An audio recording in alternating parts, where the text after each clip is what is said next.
We need to talk about what we're smoking because we quit doing that. We need to come back to doing it.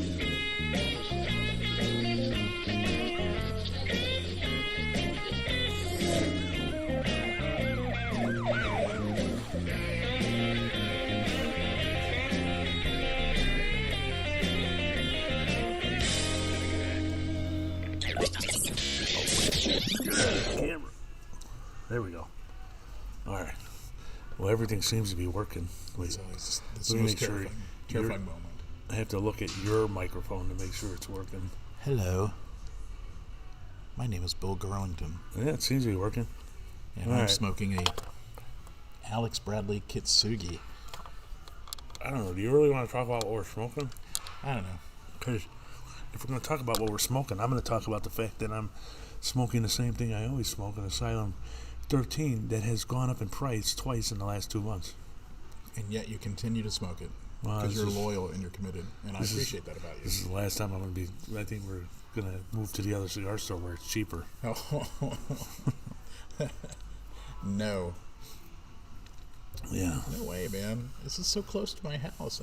Or we'll go to your, what do you call it?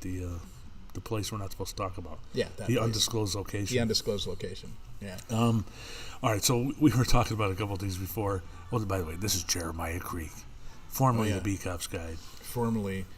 What were we called? The Bee Cops Guide, formerly Perfectly Harmless Radio. Formerly the Dave and Chris Show. Well, that was when we were actually on the radio. Yeah, that's true. What the hell were we just? We were just talking about two different topics we were going to talk about. Packing. Going to the store. Fights you have over stupid stuff with your wife. Well, yeah, because the reason I thought of that was because I was watching Nate Bargatze talking about some fight he had with his wife, and he made the comment to the audience. He goes, "Yeah, you younger people might not understand this because this is a double-digit fight. This is after you get past all the old, And I love that phrase because it was like."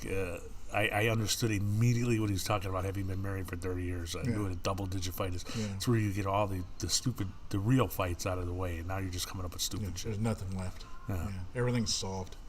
But, And now you're bored. what was funny is, and what it made me thought about when we were getting ready for the show was somebody had posted a patent application for a toilet paper roller. Okay, it was Amy Kessom. I should have put the copy, but she posted the patent application, including the drawings, which showed that the toilet roll is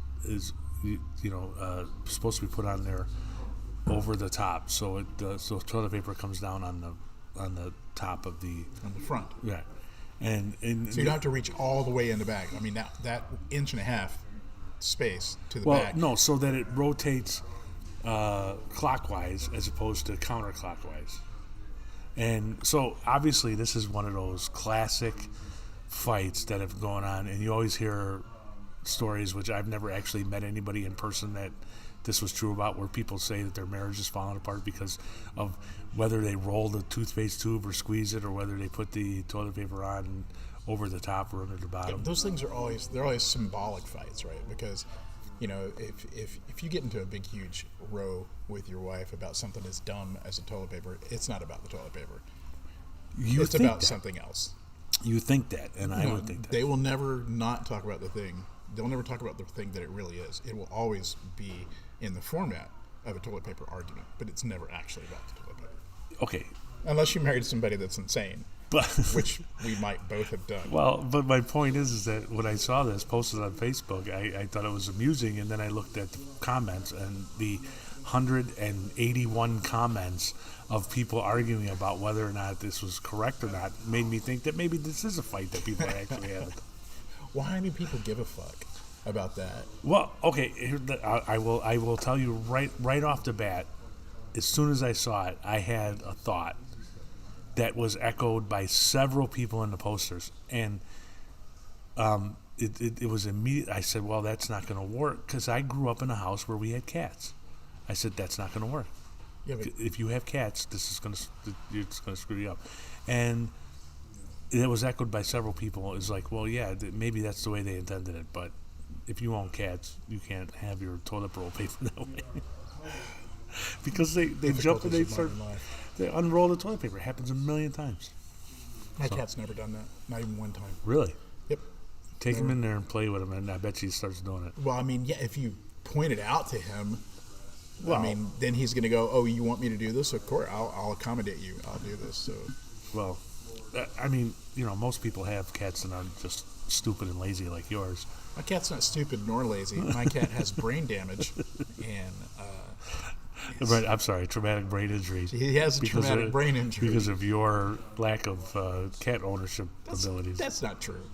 He's a grown-ass cat, man. If he wants to go outside and play in traffic, that's his choice. All right? And it's my medical bill. All right, so what else we I want to talk about a movie that I rewatched recently that I think we need to start thinking more about. There are some movies, and I'm talking about comedies, that we put in our pantheon of the greatest ever. Blazing Dodgeball. Saddles. Dodgeball is a brilliant movie. One of them, and you know what? It doesn't get enough credit. It's not. If you said Blazing Saddles, somebody wouldn't automatically say and Dodgeball, but they should because they are equally as good. Granted, Blazing Saddles is better by a million, but Blazing Saddles is an apex of comedy that's difficult to reach. I don't know if it's better. It's more thoughtful. Yeah, there's a lot more going on in there, all right? And there's a lot of comedies that are really, really good. They get pretty close. But I watched Tropic Thunder again the other day. Really, I never. Oh my God, that is the funniest movie that has ever been made. It is I think I saw it when it first came out. I don't. right up there with Blazing Saddles, absolutely. It is absolutely completely nuanced and brilliant and full of a lot of different things, including an incredible performance by Tom Cruise. Okay, maybe I haven't seen it. I don't remember Tom Cruise being in it. Tom Cruise played Les Nessman, the Hollywood producer that's kind of fat and creepy and weird. He was in like fat suit and makeup and stuff, and he had strange fingers makeup going on, and nobody knew it was him until the credits. And it was an incredible performance, like amazing. It was such a creep show. Oh, that's like Matt Damon in Deadpool 2. Brad Pitt. Brad Pitt was in it too. But Yeah. Oh, so Matt Damon's in it? Matt Damon's in it. Matt Damon's in it, giving one of his best performances, I thought. He plays the guy sitting on the pickup truck talking about Oh, yeah.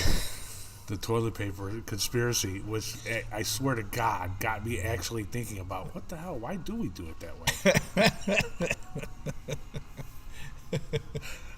way? It derailed me for 5 minutes during the movie. I am easily derailed lately. I watched the other day. I watched Tropic Thunder. I don't even know why. I had things to do, and I just saw it, and I'm like, I'll put that on in the background. I didn't move for the whole 2 hours. It was so damn funny. And Robert Downey Jr. playing an Australian, playing a black dude, all right, is one of the greatest performances ever. He never gives up. He never gives in until the moment in the script when he's supposed to. It is completely. It has to be up there with Blazing Saddles. It really does. I'll have to check it out. I don't remember it. If Do you I think ever Blazing saw it. Saddles is the top? You think it's a pinnacle comedy? I mean, don't it was know. so insanely different and good. When they bust through the set wall of the Western into the gay dance number. Yeah, but during the I fight. also was a big fan of English comedy, like Faulty Towers. Monty Python. Monty Python was great. I mean, everything they did was pretty dang funny, I have to admit. But if you go back and rewatch, for instance, what's the big one? Monty Python and the Meaning of Life. No, the one with the rabbit. The one where they're the knights.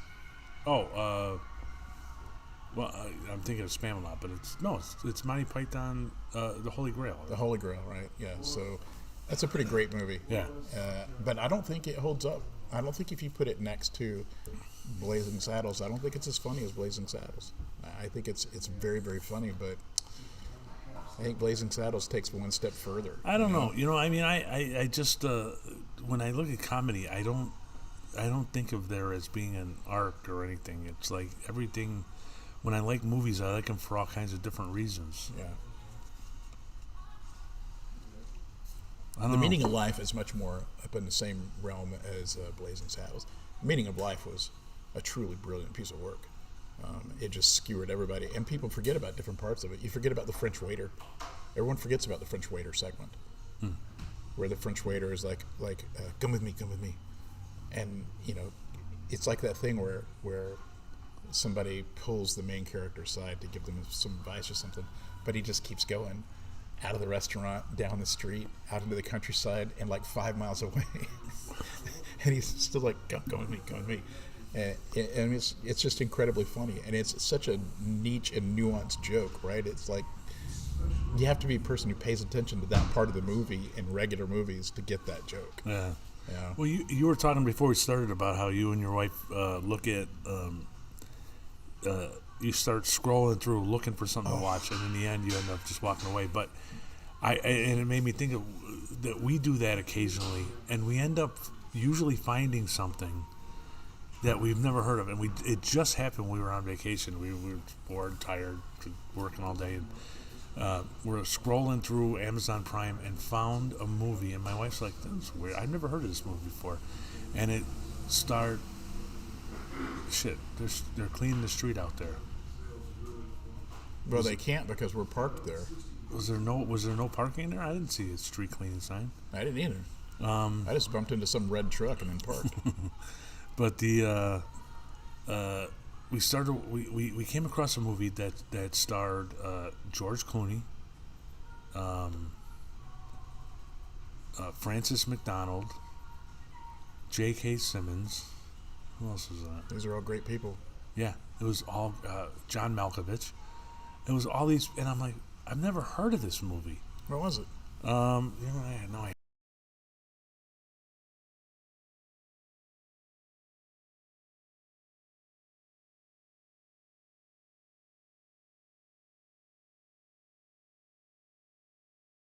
It's just there's not really the common ground is difficult to find. But like this week we found I got her into Slow Horses. I mean she's digging it, and so that's great. What's is that? What is that about? It's a Gary Oldman English detective thing, and it's on Apple TV, and it's all these. It's the detectives that are the losers, but they instead of getting fired, they're just shuffled off into this special department of losers. Oh yeah. And then he's the biggest loser of all. He farts constantly on screen and stuff like that. It's ridiculous, and it's incredibly good. All right. No, for some reason I can't find this stupid movie now. But we've been binging on. We're both really into like period pieces, like Downton Abbey type of stuff. We both love that, and so if we find those, we're good. But we've run out. We've watched them all. Yeah. And like we tried to watch some of the French and German ones, but we just can't stand it. We're just too fragile. We can't handle dubbing or reading subtitles. Forget it. Well, I just started watching Three Body Problem. Well, hold on, we'll get to that in a second. First of all, the movie is Burn After Reading. Oh yeah, that's a great flick, man. I've never heard of it. Yeah, it's so weird. It's such a weird, and it's so funny, but it is so. And the weird. title, by the way, does not have anything to do with the movie. I don't know why. I don't know where they came up with that. It's a spy thing, Yeah, but it just J.K. What made the movie for me is J.K. Simmons and. That's kind of a frequent thing for him. Oh yeah, he's great, and the other guy who plays the other. Oh fuck, who's the? I can never remember his name. He's one of the other character actors that's in every goddamn thing you ever see. I forget. Not Paul Giamatti, is it? No, he wasn't in it. No. David Rash, is that? I think it's David Rashi, Rash, something like that. He plays John Malkovich's boss, where they get rid of him. And the film starts with John Malkovich is Osborne Cox, and he gets taken out of his position at the CIA, And they're like, well, we're gonna find a place for you at the State Department. And he gets all pissed off, and it's because he's a drunk. And so he decides to quit, and then sets into motion all this stuff. Everybody's cheating on everybody else, and they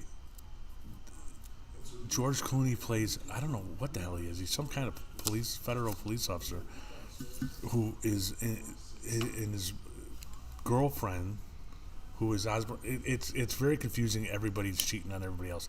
In the end, though, he accidentally kills somebody, and then decides to dump the body in the river, and thinks he's going to get away with it. And then the CIA was watching him because they were trying to figure out what the hell he was doing. And so they didn't know what was going on, so they took the body and got rid of it, and they covered up everything. And then somebody else gets killed. Osborne gets killed in the end. And the CIA is covering all this up only because they don't know what's going on, and they think that, and so when the meeting at the end, they just explain what happened and get rid of everything. And it was... We were watching this thing going, I can't believe there's a lot of movies like that like they just didn't get enough marketing or whatever, and you don't. It is amazing how much the marketing must have something to do with it, because you have to be reminded of it constantly, and like my wife was not completely unaware of Killers of the Flower Moon. Really? Completely. When we were scrolling through stuff on Apple. No, I haven't seen it, but I know. She's like, "What is that? That looks good. Look at all the people in that." And I'm like, "Are you serious? That's been out for like 6 months, and like it's been advertised all over the place." And she goes, "Yeah, I never heard of it." It made me realize that she spends most of her time working, and when she's not working, if she's watching TV. And you spend most of your time watching TV, so you know all that stuff. Fuck off. And she.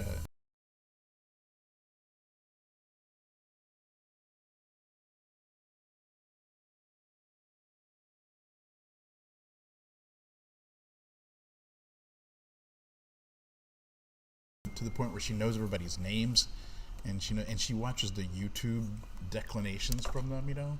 Oh, I started watching a show I think you might like too, and it's a YouTube show.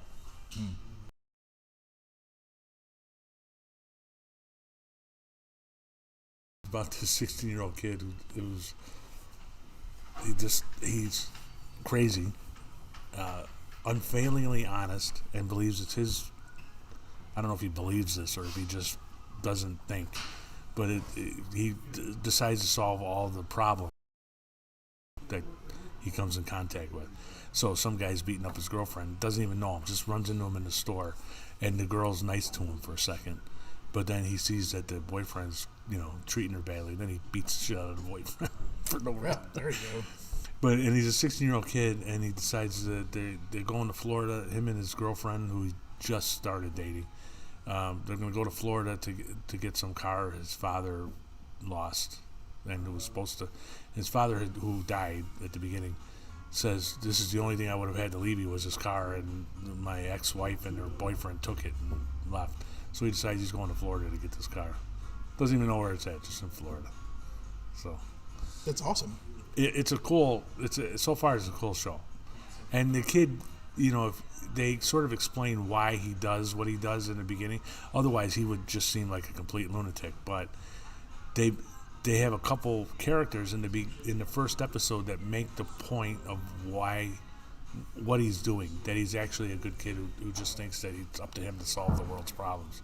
Yeah, goodness. Otherwise, he would look like a complete lunatic. I think that's an interesting thing, because the point of view is important in a lot of stories.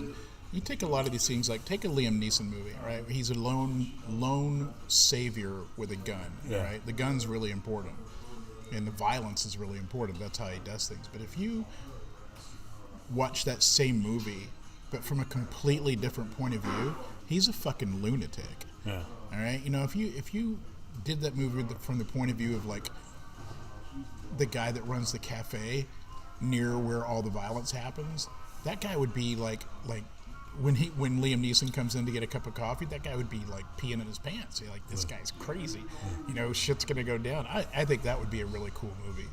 Where you don't know why the person does something, or you don't know. I mean, I think the way it would have to work. The one would be. Oh God, no! I am. Here's how it would have to work. So it starts off like any Liam Neeson movie, all right?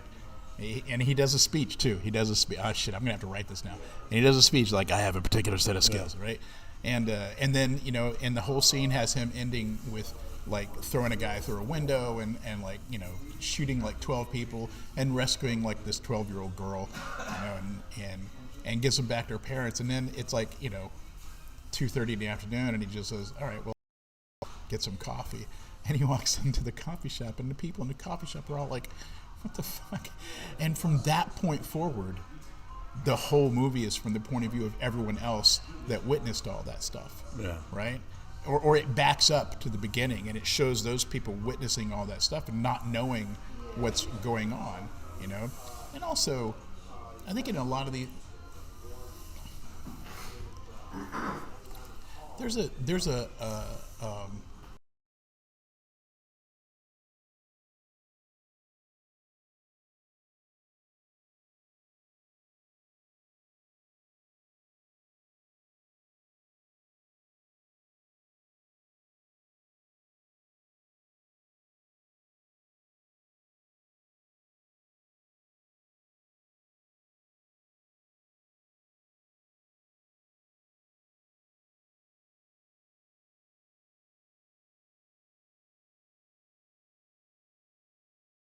kind of like magical support that all these guys have, and that would be another interesting way. I'm talking about this because I've been bothered for many years about this symbolic trope in American movies, in all movies. It's not just America; it's all movies, and that is the one man with a gun. The one man with a gun, willing to do the hard things that society won't do. Well, that's one way to look at it. Also, willing to be a criminal in order to right a wrong. In other words, to the vigilante, the lone vigilante, and all these movies, they all follow a guy who's a lone vigilante, and they're all positive about that. But vigilantes are usually dickheads. I mean, name a vigilante. First of all, name a vigilante. Second of all, name a vigilante whose work ended up being good for everyone. Well, I mean, I think it all goes back. Maybe not. Maybe there was something before it, but the biggest one for me was Gary Cooper in High Noon. Okay, no, I meant a real one. Name a real in real life, name a person in real life that took these kind of liberties and it ended up being good for society. Well, you never hear about them. I mean, society would, because in the end, if there was anybody who did anything like that, they would go to jail. They would never. Right. There's no way out. There's no. Is it? Oh, it turned out he was right. And so he gets off. Like the sheriff doesn't go, "Thank you." Yeah. And the sheriff goes, "You're going to fucking jail for the rest of your life." Or you killed 11 people. Liam Neeson. He got his daughter back, and you're like, okay, well, now I'll never see you again because I'm going to be in prison. Right. Yeah. So. And in the next movie is her breaking him out, and then it just goes like it's generational. I don't have time to write something like that. I have too much to do. I have too much actual work going on, and then outside of my actual paid work, I've got like 3 projects in line. Do a series of short stories from the point of view of people in different places. Like, we're sitting in a cigar store and we witness a crime. Some guy out there starts just yanking somebody out of a car, beating the crap out of him, holding him up, and then walks away. And basically what it would be the statement that person gives to the police about what happened. And in all these different areas, it's not about what the guy did or what what happened to the victim, or what the guy did to get the victim. It's exactly what I said before. It's from the position of people witnessing his individual acts. That would be interesting. Yeah. Unfortunately, I'm tapped. I just got out of a pitch meeting Tuesday with my editors, and I have a whole year of stuff to write for them. Oh, they got it? They bought everything. Wow. Yeah. And so I'm going to be busy doing that. They especially loved my idea, which I'm very proud of, and that is a hybrid newsletter called Fear of Mingling, which is an idea I've had for a long time, and I just never really had a place to do anything with it. And I could have started a blog or something. I don't know if you've met me, but I'm kind of lazy, and so I sold it to them. And the idea is that I'm going to be writing to people at the low tier of Gen X and most of Gen Z who are emerging into the adult, mature workplace right now. They're starting their own business. They are a partner. They're established. Their kids are in grade school now, and now they are in that part of their career where they actually have to go places and talk to people and use the phone and stuff, and they are fucking terrified of it. All right, they are fucking terrified. Kids between 25 and 35 years old, I call them kids, whatever. They came of age, really professionally, during COVID. They graduated college during COVID, so they were at home, and since then they've worked remotely, and they almost never. The closest they come to shaking hands with people is Zoom. Yeah. And now they're having to go to conferences because the world's opening up again. They have to go into an office. They have to go into sales meetings where everyone's in real life, and they don't have the experience for that. And most importantly, they're fucking terrified of small talk. Terrified. So what did your newsletter do? Just tell. So I'm gonna give advice about small talk. It's something I'm really good at. And kind of assuage their fears, so to speak. Give them ways to think about it so that they're not so fucking freaked out about it. And but the cool thing is, it's about growth for the client, right? So it's a hybrid column. So part of it is going to be published on LinkedIn as a newsletter, and then the newsletter refers back to their website for the rest of the article. So the thing on LinkedIn is going to give just enough, like 3 big paragraphs to get deep into the story, but before it gets to the actionable material, then you have to go back to the website, and finish it there, and then the newsletter itself will gain followers and yada yada yada. I think it's going to work out really well. I'm fucking proud of it.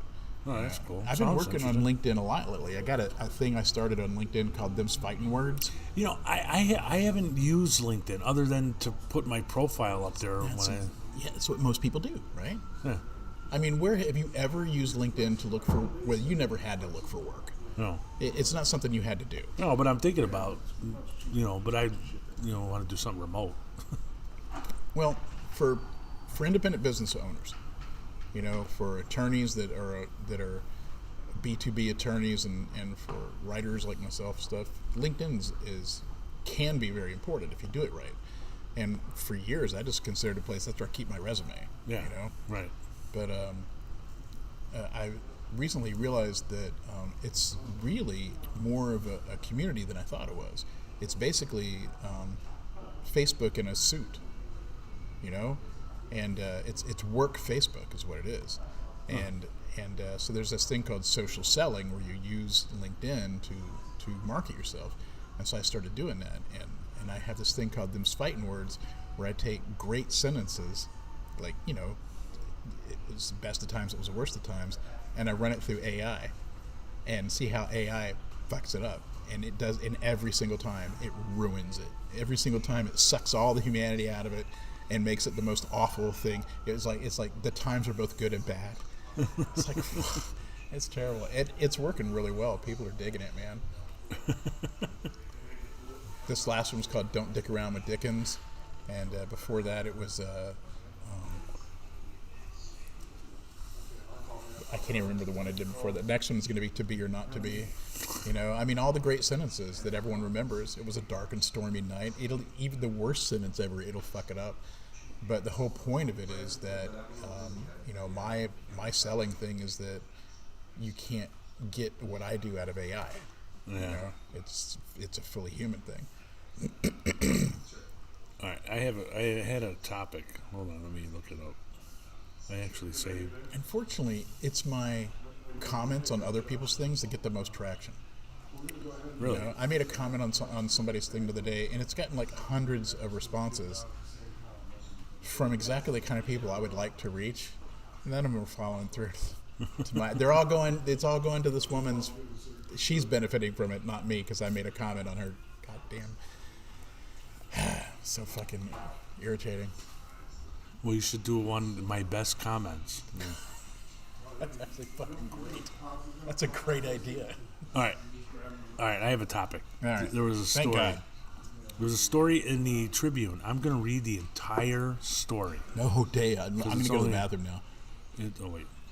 Because it's only about 3 paragraphs long. Okay, so first of all, the headline. Woman in good condition after falling several feet from a CTA train, cops say. All right, so right off the bat, I'm looking at it going, how do you fall several feet from a CTA train? Either you're... Why several feet? Why not say 8 feet? Well, they obviously didn't measure it, but my thing is, okay, for those of you who don't live in Chicago who are listening, all one of you, Hi, Tim. a CTA train pulls into a station, and the station floor is even with the door of the train. Pretty much, yeah. So you walk out and you walk onto the platform and you're done.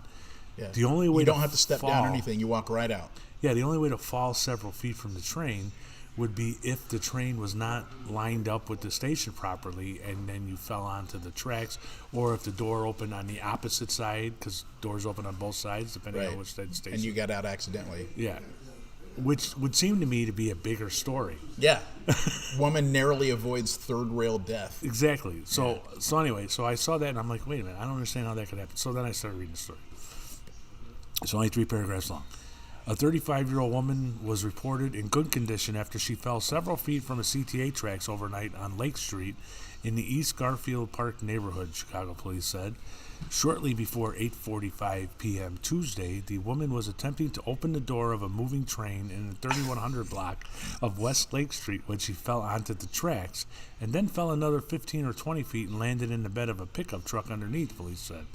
The woman suffered a fracture to the left leg, was taken to Mount Sinai Hospital, where she was listed in good condition, police say. So this was written by Denise Williams Harris, who was a reporter, apparently the least curious reporter ever, because that's all it said.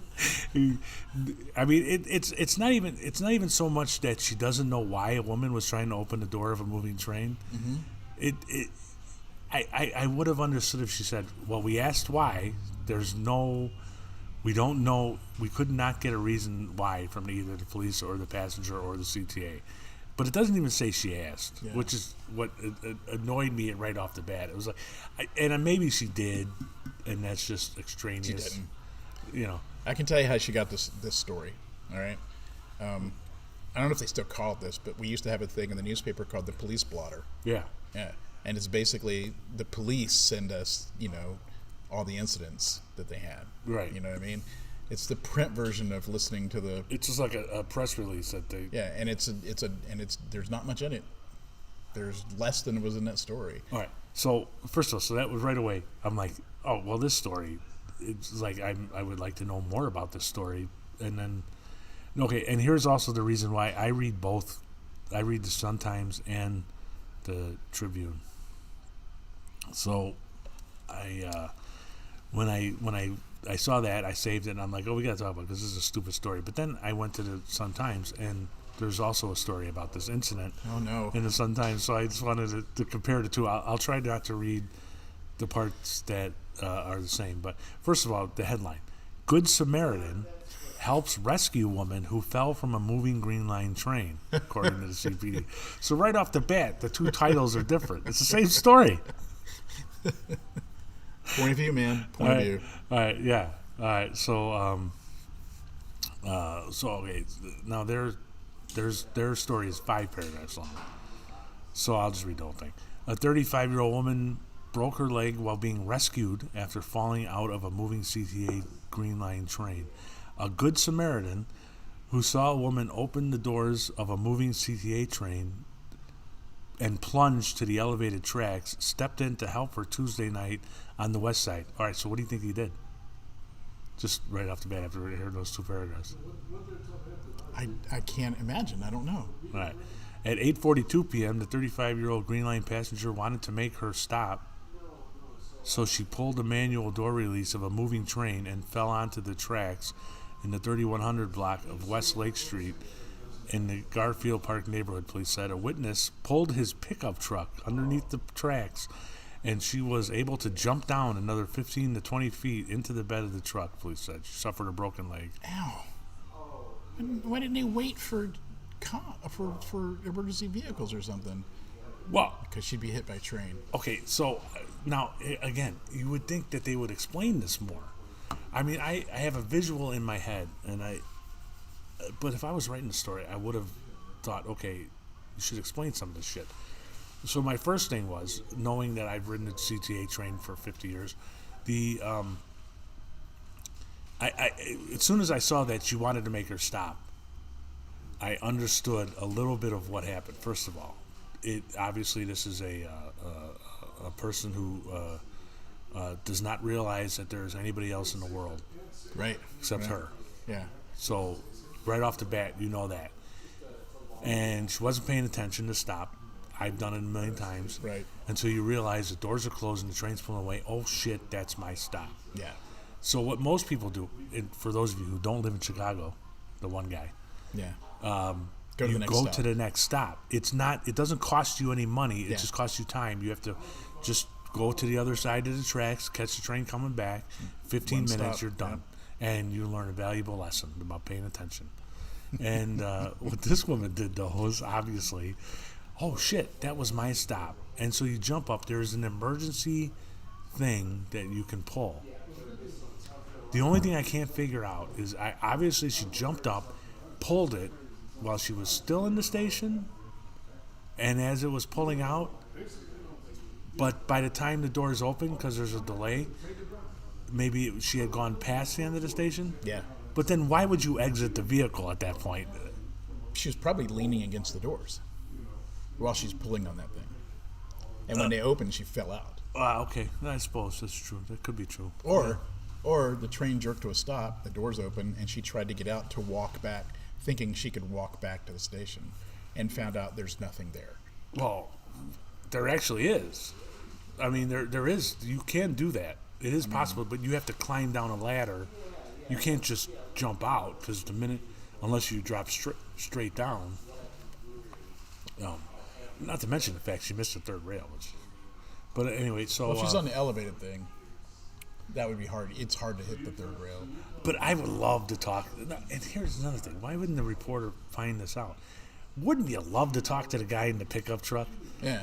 Because wouldn't that be a hell of a story? And you know, if you're driving and you see somebody fall out of the train and you stop your pickup truck and catch them in the bed of your pickup truck, you're telling that Yeah, story. you are. Yeah. And so, And you know, he's reading this and like, why didn't I get? right? Why don't I get more? I deserve an award. Why isn't my name in Yeah. this? Why isn't the mayor like calling me? You know. I would love to hear that guy's. I wish we could. You know what? I'll try to get. I will try to see if I can get the report, and get that guy's name, and see if we can get him on the show. That would be fun. Let's buy him a cigar.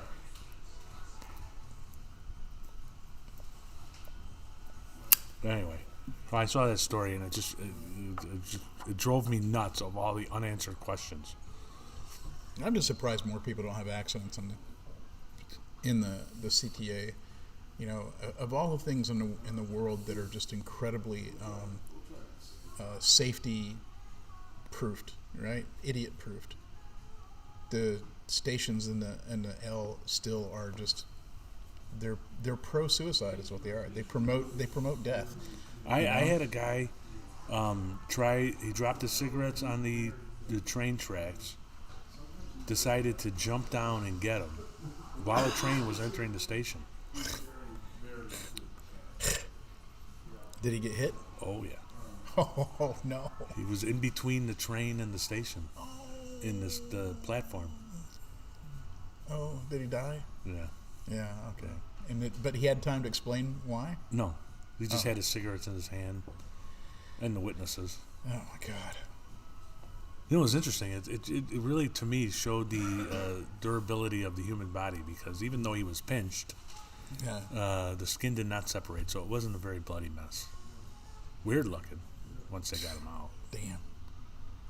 But I mean, I know there was an episode of like some cop show about that. Vincent D'Onofrio plays a guy that happened to, and the police, the emergency workers say, "Look, you're gonna die. Yeah. The train is keeping you from exploding into all the blood leaving your body.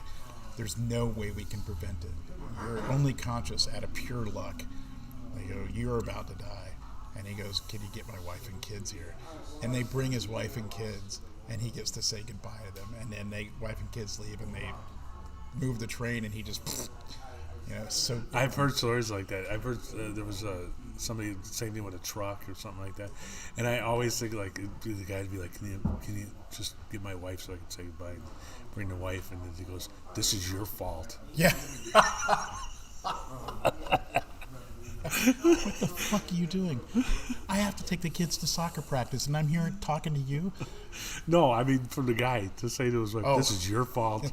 If you hadn't fucked with me this morning, I wouldn't have been here. I would have been on time, and this wouldn't be happening. So I'm about to die, sliced and it's green your olives. fault." You had to send me out for sliced green olives. What the fuck? You couldn't just slice them yourself? You selfish bitch. Move it. Death.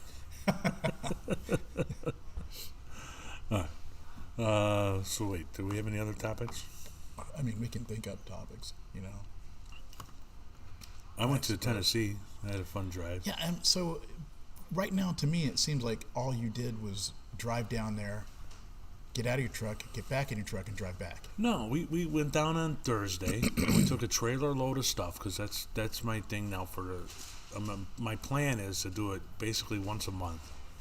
And since my wife wanted to come this time, she couldn't take. She took 3 days off basically. So we left on Thursday, and we had tickets to a concert on Saturday down in Tennessee. So we left on Thursday early in the morning and drove down. Got there Thursday night, time for dinner, and we unpacked the trailer on Friday. I did some yard work, just putzed around. Went to a concert on Saturday, went out for a nice dinner, and then drove back on Monday. But You guys are going to kill each other down there. no, You're going to leave a half-full coffee cup next to the sink, and your wife's just going to break it off and stab you with the handle, and that's how you're going to die. And we're going to read a news story 6 minutes later. It says, ex-cop wife found dead in remote cabin. murder-suicide. Yeah, reasons unknown. But it was nice. I'll tell you something though. It was my first time making a trip in my new truck, so I was interested to see how far we could get Without filling up, you mean? without stopping. Yeah, how far can you get? So first of all, we left a little later than I had wanted to. Because our plan had been to try and leave early enough to beat rush hour traffic downtown and get It's the through worst downtown. part of every trip. Yeah. The worst part of every trip is getting out of Chicago. Yeah. So usually what I'll do is I'll leave about 5 o'clock, 4:30, 5 o'clock, so I can beat the traffic out. And if you do that, there's 3, depending on construction, because the maps will take you either through Cincinnati or through Louisville. And but there's 3 different metropolitan areas you go through: Chicago, Indianapolis, and Louisville. Yeah. And when you do that, if you leave at about 4:35 in the morning, you get through downtown before rush hour traffic starts. You hit Indianapolis around 8, 9 o'clock right after rush hour ends, and then you hit Louisville, which in the middle of the day, so it usually is pretty good. We ended up leaving a little late, so we hit traffic downtown. We still made Indianapolis and Louisville okay. But see, how did we do it? On the way out there, we stopped at. For some reason, we had to stop before Indianapolis. I can't remember why. To pee? To eat food? I can't remember. But on the way back, I really wanted to try and see how far we can go. So we always stop at Abingdon, Virginia to get gas because that's the cheapest gas by our house. So Abingdon, Virginia, we drove to Lexington, Kentucky without stopping. That's a lot. we used less than half a tank of gas. Get out. We could have made more, but we hadn't eaten, and Annie wanted to stop and get a sandwich, so we stopped in Lexington, right by Transylvania University, which we should talk about. That's yeah. We got a sandwich, and then I was like, okay, so I got gas. We could make it all the way home from Lexington, Kentucky, without stopping for gas. Still having 100 miles of gas in the tank, according to the miles left, even with the trailer on. And I couldn't make it. I think we made it. We made it to 100 miles away from Chicago before I had to go to the bathroom, which really pissed me off. No pun intended. Oh yeah, no pun intended.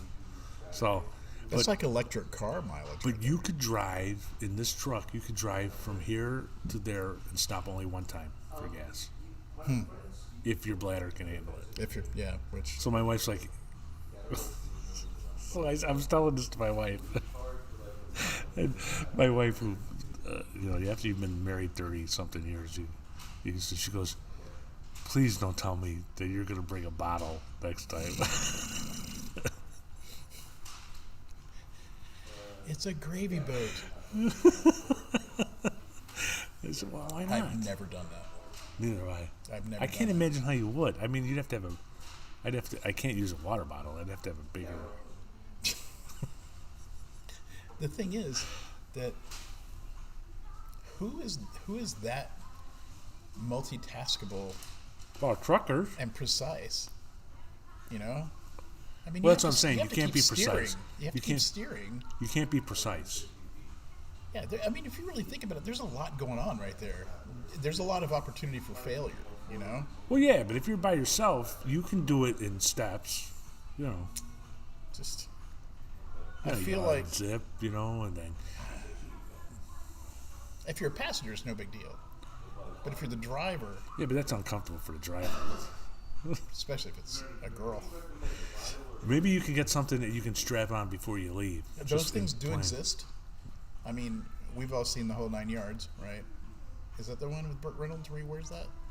No, There's a movie where Burt Reynolds wears one. the whole He's in 9 some yards. endless sales meeting, and he's falling asleep, and you hear this tinkle, and you see him just start smiling because he's got like this strapped to his leg. Those things are ridiculous, though. So, so that was my. I also realized, and I did tell my wife this, which of course terrified her. I need a burn barrel down in Tennessee. You know what? A burn barrel. I need next time I go down there, I'm going to buy a 55-gallon drum that I can burn yard waste. Because I'm realizing, okay, You're gonna start a forest fire. I have a 10-year project. I have land that needs to be cleaned up, and I am not the type of person that's going to work for endless hours out in the yard. Yeah. So I look at this like it's a 10-year project, but there is this invasive, thorny bush that is taking over my land. Ooh. And I'm like looking forward to cleaning it up. So I was down there with my hedge clippers and my weed eater, and cutting all this stuff, and I'm realizing this is a lot of shit, and there is no freaking way out. Does it have like a thistle head on the top? Yeah, Yeah, that's happening here in Illinois too. Yeah, it's. I looked it up. It's called Rattlesnake something weed or- rose, magnolia rose, something like Okay. that. But there's no way I'm putting this in bags and throwing it in my truck and driving to the dump. And I'm like, nobody does that. Everybody burns their shit. Why would I think? I only would think to do that because we that's what we do in Chicago. Yeah. So I'm like, I gotta buy a burn barrel and 55 Need an gallon drum. 85-gallon drum. Nah, Yeah. You want to. I want to be able to put it somewhere. I can roll a 55-gallon drum behind the garage. You're going to burn the whole place down, aren't you? That's the headline. But I'm looking forward to it. Ex-police officer and wife found burned to death in, Perish. in remote cabin in Tennessee. Yeah, so that was my weekend trip, and so my plan is to go down there now. I have 5 months left. I 1 month where we have graduation and fishing where I can't make it down there, so I have 4 more trips left. So I'm gonna take So weird. It's going to be weird when you're living down there. and we got somebody coming in on Friday to look at whether we're gonna sell the house or not. We're trying to figure that out still. I mean, what do your kids say? Well, they want to rent it, but we told them we're going to see what's best financially for us. Oh yeah. I mean, that's fair.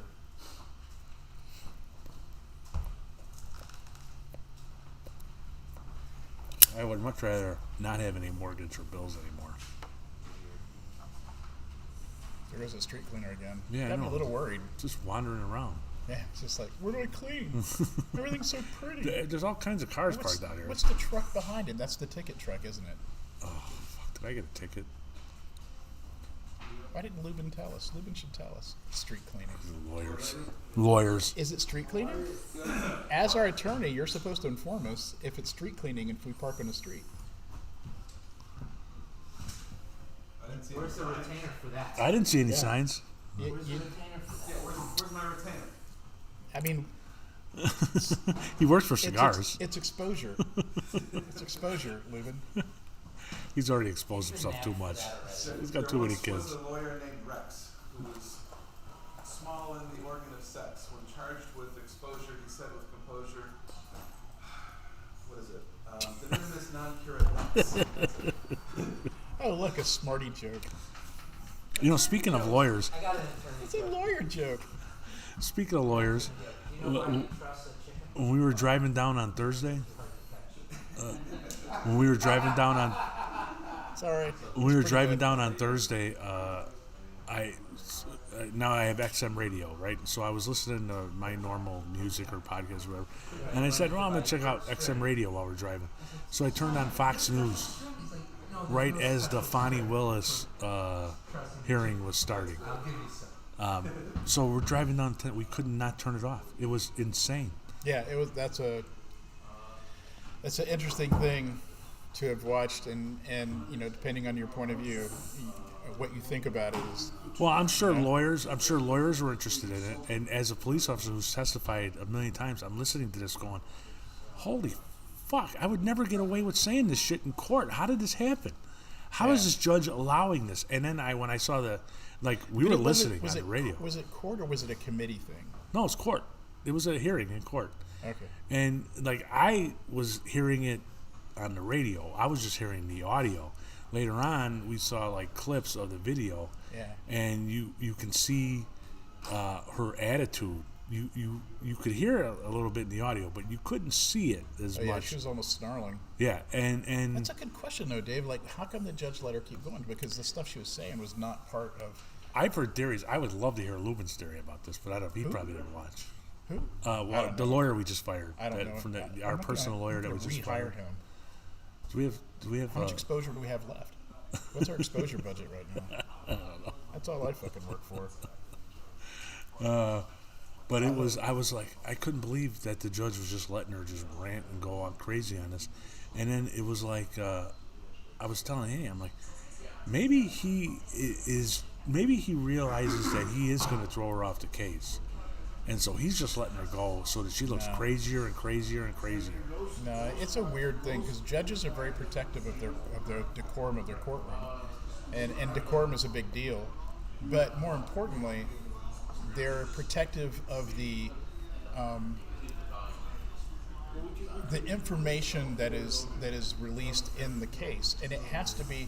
You know, people that see these TV shows where somebody has this big surprise in the case, you know, and everyone's like, where did that come from? That's complete bullshit. That never happens. It happened here. Well, it wasn't that No, they had it wasn't any new information. It wasn't that they had any information. she went off script, so to speak. Yeah, but the guy that testified. After she testified, they brought in the other lawyer who was supposed to dispute everything she said. And then he claimed that everything he knows was based on privilege and he couldn't testify to anything. So that was a complete shock to the lawyer who started all this, the defense lawyer. That's also the other weird thing is trying to explain when I'm trying to explain. The defense lawyer is actually the prosecutor in this hearing. And then the prosecutor is actually on the defense, even though it's a whole weird thing.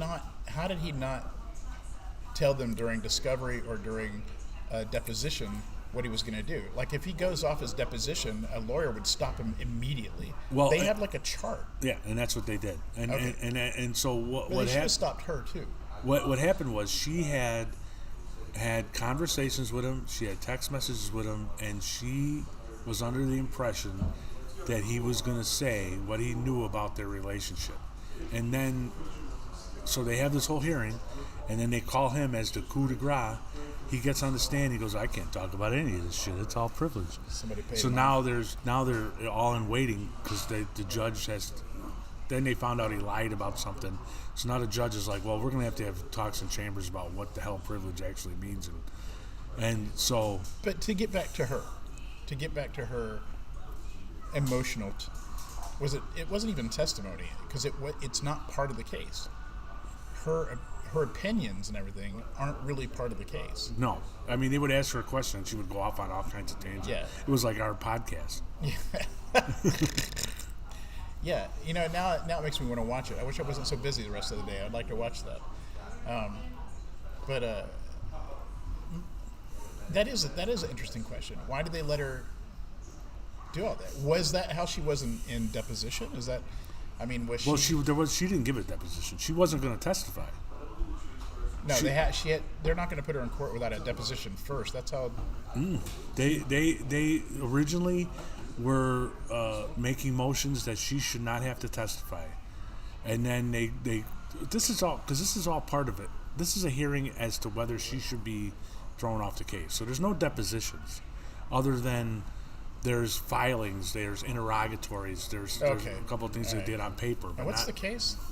Well, this is the Trump case about whether or not he tried to steal the election in Fulton County, Right. Georgia. Okay, that's right. And Okay. then one of the co-defendants filed a motion to get her off the case because her and the other lawyer had a relationship, and she had given him money that eventually went back to her, and there was a whole bunch of.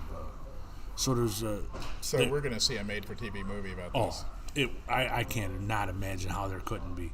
Yeah, Netflix is probably already like.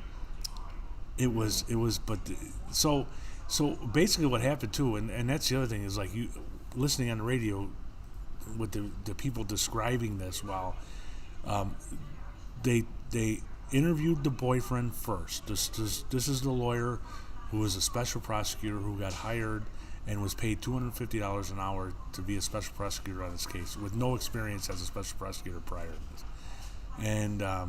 and she paid him more money than anybody else. And then they began a love affair and went on trips. They went on, and they started going over the trips. They went on 6 trips in 5 months. Wow, what a life! Yeah. So they're questioning him now. They kept saying while he was being questioned that the Fannie Willis was not going to testify, or at least was filing paperwork that says she shouldn't have to testify because they don't prove anything. And then Nathan Wade, the lawyer, finished his testimony. Well, here's the thing, and the reporters are saying it too. Because she was called as a witness, she's not supposed to be in the courtroom or watching the testimony, until they determine whether she's going to have to testify. And that's the same with police officers. You sit in a room, you don't get to see the rest of the trial. You don't Right. get to see what anybody else says, so you Right. can match your story. All right. Because you don't want to pollute your testimony. Right. So Nathan Wade testifies. He gets off the stand, and the reporters on it was Fox News, I think, because we were listening to Fox News on the radio. The reporters are saying, okay, well, that's the testimony of Nathan Wade. The next thing that's going to happen is they're probably going to have a hearing as to whether. Oh, Fannie Willis just walked into the courtroom. Oh, she wants to testify. Oh, she looks, and they're like describing her demeanor. She's coming in hot. She looks very angry, and all the reporters are like, well, how would she be angry? She shouldn't have been watching the testimony. So the testimony was all on. It's in Fulton County, Kentucky. Everything's on camera. Everything's on TV. So it was broadcast on Fox News the entire hearing. She had to have been watching it. She came in immediately at the end of his testimony, all pissed off, and demanded to testify after filing motion Okay, now I not to testify. understand. And then Yeah, and then she's throwing shit around. She's calling the lawyer a How much time liar. do we have left? Do we have one more topic? Yeah, we're done. I mean, we'll switch topics. What time is it? We have right at an hour. Oh, you mean time actually? Yeah, It's 1:42 p.m. I have to go pretty soon. But Alabama just passed an interesting law What's that? that frozen embryos are children. Oh yeah, I saw that. And so my wife and I were thinking about it. Like, what is the implication of that? You know, what does it mean if they're counted as children? Then, if they're frozen, and the survival rate of of unfreezing an embryo are, they're like 60-40 type of thing. If an embryo is thought of as unviable because it's now a person, is the company that thought it guilty of murder? Well, it would be interesting to see what the context is of that law. Because did it come about as a couple fighting over who has ownership of the embryos, or when they can be used? It's interesting. It would be interesting to find out. And I'm going to say something here that I've never said before, and I never thought I'd say. The way I heard about this story was because of an interesting conversation on The View. We'll just take that out in editing. Never thought I'd say that. We'll just take that out in editing. You don't have to. And the only reason I even read it was because I saw Finding Your Roots with Sunny Hostin the other day, because I wanted to see her find out that her family was slave owners because she hates white people. And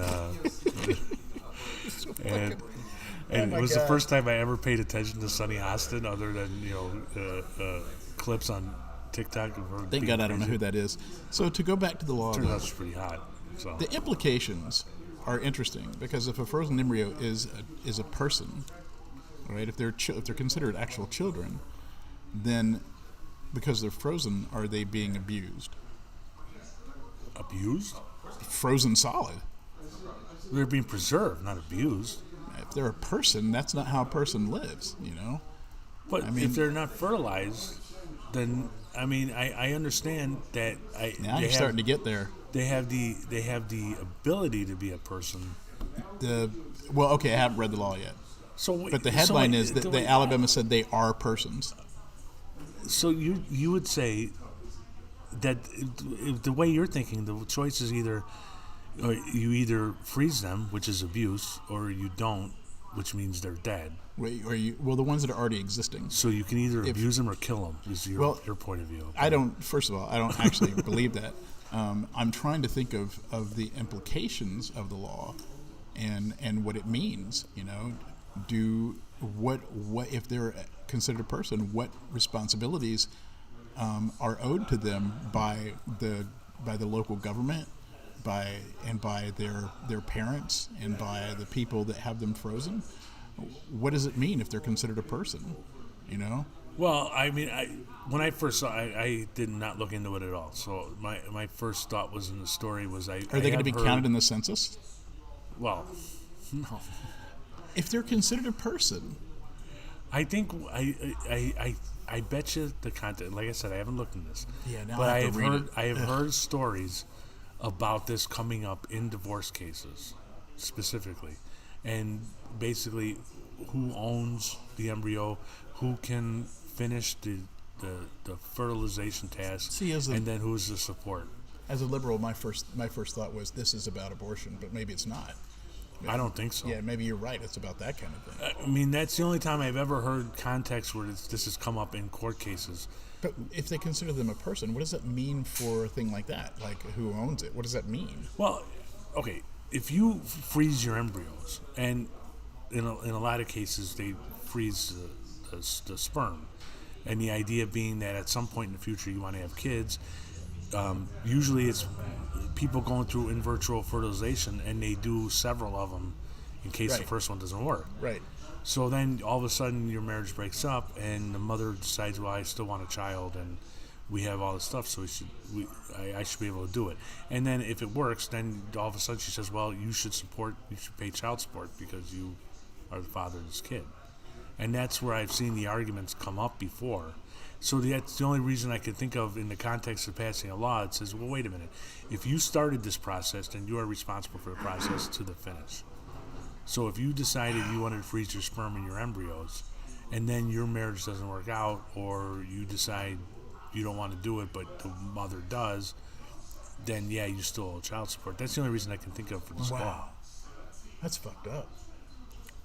Well, why? Why is it fucked up? It's a decision. You made a conscious decision. It's true. If you have kids, you can't change your mind later. Although men do I sometimes. mean, yeah, you Women do can. sometimes. That's such a crazy, interesting thing. All right, we have to end the show. 'Cause Right. I gotta go buy beef ribs. Well, really? We're having ribs tonight? I've never cooked beef ribs before, but my brother-in-law made a request, so Ah, the brother lives in town. he lives here now. Oh, yeah. They've been living here for a while. All right. So this is the end. Thank you for joining us for Jeremiah Creek. We'll try to be back next Wednesday. And we're going to see if we can find the guy who caught the woman in the pickup truck from the train. If you're listening, and we know you are, Yeah. Call us. reach out to us. All right. And if you're an embryo, you count. You If count you're as an Sonny audience Hos- member. If you're Sonny Hostin, please reach out to us. Oh, But just Dave, Right. quiet.